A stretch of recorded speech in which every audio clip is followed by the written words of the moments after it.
ಪ್ರವರ್ಗ ಎ ಮಾದಿಗ, ಪ್ರವರ್ಗ ಬಿ ವಲಯ ಅಂತ ಸರ್ಟಿಫಿಕೇಟ್ಗಳನ್ನ ಇಶ್ಯೂ ಮಾಡಬೇಕು ಅಂತೇಳಿ ಸರ್ಕಾರ ಆದೇಶವನ್ನ ಮಾಡಿದೆ.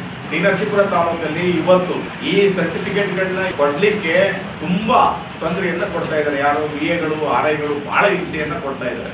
ಇಲ್ಲ ಸಲ್ಲದ ದಾಖಲಾತಿಗಳನ್ನ ಕೇಳ್ತಾ ಇದ್ದಾರೆ. ನಿಮ್ ತಂದೆ ಜಾತಿ ಪ್ರಮಾಣ ಪತ್ರ ಹಾಕ್ಬೇಕು ಅಂತ ಕೇಳ್ತಾವ್ರೆ. ಆಮೇಲೆ ಸುಮಾರು ಒಂದು 5 ಅಕ್ಕಪಕ್ಕದ ಅಕ್ಕಪಕ್ಕದವರಿಂದ 5 ಆಧಾರ್ ಕಾರ್ಡ್ನ ಕೊಟ್ಟು, ಆಧಾರ್ ಕಾರ್ಡ್ ನಂಬರ್ ಕೊಟ್ಟು ಆ 5 ಜನರ ಕೈಲಿ ಸಾಕ್ಷಿ ಸೈನ್ ಮಾಡಿಸಿ ಅಂತ ಕೇಳ್ತಾವ್ರೆ. ಸರ್ಕಾರ ಮಾಡಿರ್ತಕ್ಕಂಥ ಆದೇಶದಲ್ಲಿ ಯಾವುದೂ ಮಾಡಬೇಕು ಅಂತ ಇಲ್ಲ.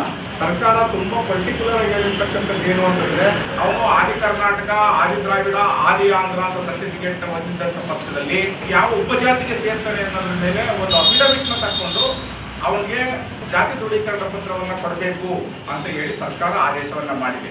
ಆದ್ರೆ ಸಂಬಂಧಪಟ್ಟ ಗ್ರಾಮ ಲೆಕ್ಕಾಧಿಕಾರಿಗಳು ಮತ್ತೆ ರಾಜಸ್ವ ನಿರೀಕ್ಷಕರು ಇಲ್ಲ ಬೇಡದೇ ಇರ್ತಕ್ಕಂಥ ದಾಖಲಾತಿಗಳನ್ನ ಒಂದು ದಾಖಲಾತಿಯನ್ನ ಮಾಡಿಸ್ಲಿಕ್ಕೆ ಕನಿಷ್ಠ ಅವರ ಕಚೇರಿಗಳಿಗೆ 3 ರಿಂದ 4 ಬಾರಿ ಆಲಿಸ್ತಕ್ಕಂಥ ಸ್ಥಿತಿಗೆ ಇವತ್ತು ತಂದಿಸಿದ್ದಾರೆ. ಅದರ ಜೊತೆಗೆ ನೆಮ್ಮದಿ ಕೇಂದ್ರಗಳು ಅರ್ಜಿ ಹಾಕಬೇಕು. ಆ ನೆಮ್ಮದಿ ಕೇಂದ್ರಗಳಿಗೆ ಅರ್ಜಿ ಹಾಕುವಂತ ಸಂದರ್ಭದಲ್ಲಿ ಅವರು ಸರ್ವರ್ ಡೌನ್ ಆಗಿದೆ, ನೆಟ್ವರ್ಕ್ ಇಲ್ಲ, ಕರೆಂಟ್ ಇಲ್ಲ ಅಂತ ಹೇಳಿ ಒಂದು ದಿನಕ್ಕೆ 10 ಸರ್ಟಿಫಿಕೇಟ್ ನ ಅಪ್ಲೋಡ್ ಮಾಡಿದ್ರೆ ಜಾಸ್ತಿ ಆಗುತ್ತೆ. ಆದ್ರೆ ಜನ ಬೆಳಿಗ್ಗೆ 10 ಗಂಟೆಯಿಂದ ಸಂಜೆ 6 ಗಂಟೆವರೆಗೂ ಕ್ಯೂ ನಿಂತಿದ್ದಾರೆ ಎಲ್ಲ ನೆಮ್ಮದಿ ಕೇಂದ್ರಗಳಲ್ಲಿ.